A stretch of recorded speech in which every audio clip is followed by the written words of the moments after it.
ये कहानी उस बाप की है जो पाकिस्तान में बैठकर भारत के प्रधानमंत्री को हाथ जोड़ के कहता है कि मेरे माए बाप मेरी बहू बेटियों को बचा लो। ये कहानी उस मुल्क की है जो खुद को इस्लामिक रिपब्लिक कहता है, लेकिन इंसानियत वहां पर दम तोड़ देती है, जहां मंदिर की घंटियां अब खामोश रहा करती हैं और जहां बेटियों की इज्जत अदालतों की दहलीज पर भी सुरक्षित नहीं। क्या वाकई आज़ादी का मतलब सिर्फ धर्म था? क्या 1947 में जो मुल्क धर्म के नाम पर बना वहां आज भी इंसानियत के लिए कोई जगह नहीं बची है? आज का वीडियो सिर्फ एक वीडियो नहीं है, ये आवाज उन हिंदुओं की है जो सरहद के उस पार हैं और जिनका दिल आज भी भारत के साथ धड़कता है। सवाल सिर्फ ये नहीं है कि वे अल्पसंख्यक हैं, सवाल यह है कि क्या वे इंसान भी हैं। आखिरकार क्या हुआ जो हिंदू 1947 में पाकिस्तान में 20.5% थे, वे घटकर आज 1.61% पर आ गए। 1947 के बंटवारे में जब भारत के 2 टुकड़ों में बांट दिया गया तो पाकिस्तान मुस्लिम राष्ट्र के रूप में सामने आया। जब देश का एक ही धर्म हो तो स्वाभाविक है कि अन्य धर्मों के लोग वहां दूसरे दर्जे के नागरिक होंगे, लेकिन पाकिस्तान में हिंदू सिर्फ दूसरे दर्जे के नागरिक ही नहीं हैं, उनके साथ दुर्व्यवहार भी किया जाता है, खास करके लड़कियों के साथ, जो बहुत ही ज्यादा बुरा व्यवहार होता है। जबरन धर्मांतरण और शादी इसका सबसे बड़ा उदाहरण है। भारत पाक के बीच राजनीतिक संबंधों की भी कटुता का प्रभाव पाकिस्तानी हिंदू को झेलना पड़ता है। आए दिन सोशल मीडिया पर वीडियोज वायरल होते रहते हैं जिसमें एक हिंदू व्यक्ति अपनी बहू बेटियों की रक्षा के लिए पीएम मोदी के सामने हाथ जोड़कर निवेदन करते रहता है। पाकिस्तान में उनकी बहू बेटियां असुरक्षित हैं, उनके साथ अन्याय होता है, उनका अपहरण कर जबरन धर्म परिवर्तन करा दिया जाता है। पहलगाम की घटना के बाद वहां हिंदुओं पर अत्याचार और ही ज्यादा बढ़ गया है। पाकिस्तान में जो हिंदू रहते हैं उनकी सामाजिक और राजनीतिक स्थिति बहुत ही ज्यादा खराब है। 1947 में जब देश का बंटवारा हुआ तो उस वक्त 2 नेशन का सिद्धांत धर्म के आधार पर दिया गया था। पाकिस्तान का निर्माण इसलिए किया गया क्योंकि मुस्लिमों को अलग देश चाहिए था। बंटवारे के बाद पाकिस्तान एक इस्लामिक देश बना, जबकि भारत एक धर्मनिरपेक्ष राज्य बना था, जहां धर्म के आधार पर नागरिकों के साथ भेदभाव नहीं किया जाता है। पर पाकिस्तान चूंकि एक इस्लामिक राष्ट्र है, इसलिए वहां मुस्लिमों के अलावा अन्य धर्मों के लोगों के साथ दोयम दर्जे का व्यवहार किया जाता है। पाकिस्तान में हिंदू अल्पसंख्यक हैं और उनका दर्जा कानून और समाज दोनों के सामने ही मुस्लिमों के बराबर का नहीं है, जबकि भारत का संविधान धर्म के आधार पर किसी नागरिक के साथ भेदभाव नहीं करता है। पाकिस्तान में हिंदुओं की सामाजिक स्थिति बहुत ही ज्यादा खराब है।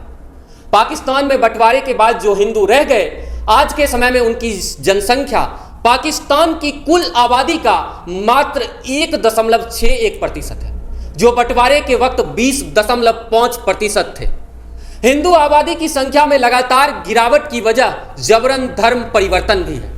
पाकिस्तान में जो हिंदू रहते हैं उनमें से अधिकांश वही लोग हैं जो दंगे की वजह से पाकिस्तान में फंस गए और वापस नहीं आ पाए। कुछ ऐसे लोग भी हैं जिन्हें अपने घर से बहुत प्यार था और उन्हें उस वक्त ये महसूस हुआ कि सब कुछ ठीक हो जाएगा, और वे इस बात को समझ नहीं पाए कि पाकिस्तान अलग मुल्क का अर्थ क्या हुआ। आज उनकी सामाजिक स्थिति यह है कि उन्हें ना तो समाज में बराबरी का दर्जा प्राप्त है और ना ही वे खुद को सुरक्षित महसूस करते हैं। उनकी लड़कियों का अपहरण कर उनसे जबरन निकाह किया जाता है और उनका धर्म परिवर्तन कराया जाता है। वही हिंदू अगर इस धर्म परिवर्तन के खिलाफ कोर्ट में जाते हैं तो उन्हें न्याय भी नहीं मिलता। कई बार लड़कियों को बरगला कर उनका धर्म परिवर्तन कराया जाता है तो कभी उन्हें घर से उठा लिया जाता है।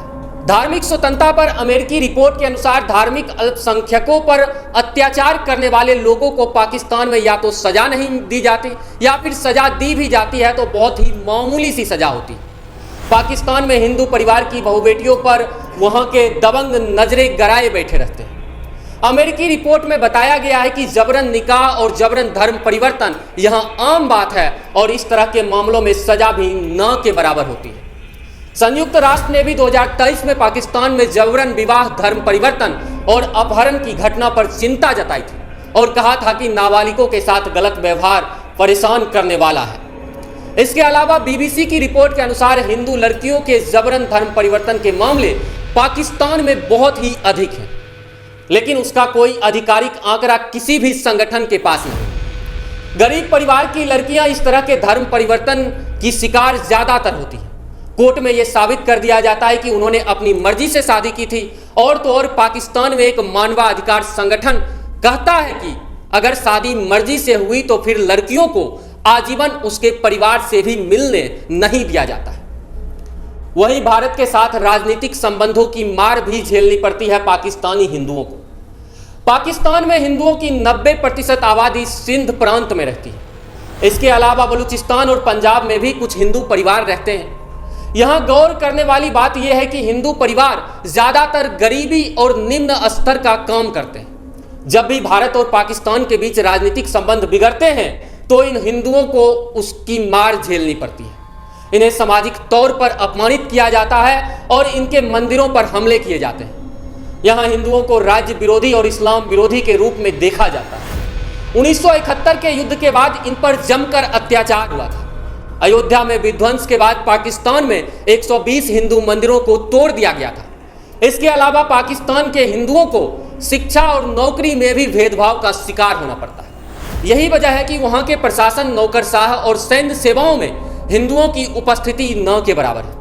वहीं पाकिस्तानी क्रिकेट के इतिहास में अब तक मात्र 2 खिलाड़ी सामने आए हैं जो हिंदू थे, जिन्हें टीम में स्थान मिला था। इनके नाम हैं अनिल दलपत और दानिश कनेरिया। अनिल दलपत 1984 से 86 तक खेले, जबकि दानिश कनेरिया को 2000 से 2010 के बीच में खेलने का मौका मिला। इनका आरोप है कि टीम के चयन में हिंदुओं के साथ भेदभाव होता है। यहाँ की टीम के खिलाड़ी उनके साथ खाना पीना भी नहीं चाहते। पाकिस्तानी सेना में तो वर्ष 2000 तक हिंदुओं की भर्ती ही नहीं होती थी। बाद में हिंदुओं की भर्ती शुरू हुई, जिसका कोई आधिकारिक आंकड़ा तो नहीं है, लेकिन कहा जाता है कि 100 से अधिक सैनिक भी सेना में नहीं है। राजनीति में भी हिंदुओं को प्रतिनिधित्व का अवसर नहीं मिलता है।